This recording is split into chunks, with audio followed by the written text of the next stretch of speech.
আজকে অনেক দিন ধরে আমি এলাকাতে নাই, এবং যেহেতু এলাকাতে নাই তাই খেলাধুলাও নাই। আর খেলাধুলা করার জন্য মনটা চটপট করতেছে, তাই সবাইকে বললাম মাঠে চলে আসার জন্য। আর আমিও মাঠের উদ্দেশ্যে রওনা দিলাম।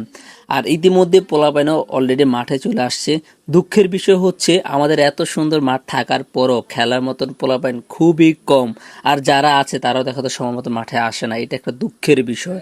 যাক, তারপরও পোলাপাইন সবাইকে যারা আছে তাদেরকে নিয়ে চলে আসলাম মাঠে। আর এটা হচ্ছে আমাদের মাঠ, চমৎকার মিনি ফুটবল খেলার জন্য একটা উপযুক্ত মাঠ। আর আজকের যে আবহাওয়াটা চমৎকার। আর এখন আমাদের ভিতরে ভাগাভাগি হইতেছে কে কার দলে খেলবে, দুই দলে ভাগাভাগি। আমি এর ভিতরে ভিডিও করলাম এবং খেলা শুরু করে দিলাম। যেহেতু এক দলে এখানে 5 জন করে 10 জন সুন্দর খেলা যায় এই মাঠে। আর এখানে যারা আছে মোটামুটি সবাই কম বেশ খেলা পারে, যতটুকু খেলা পারে খুব শৃঙ্খল সুন্দর খেলা পারে। আমাদের এখানে আমরা চেষ্টা করি ভালোভাবে খেলার জন্য। আর এভাবে মূলত আজকে আমাদের খেলাটি শেষ হয়, খুবই ভালো লাগে।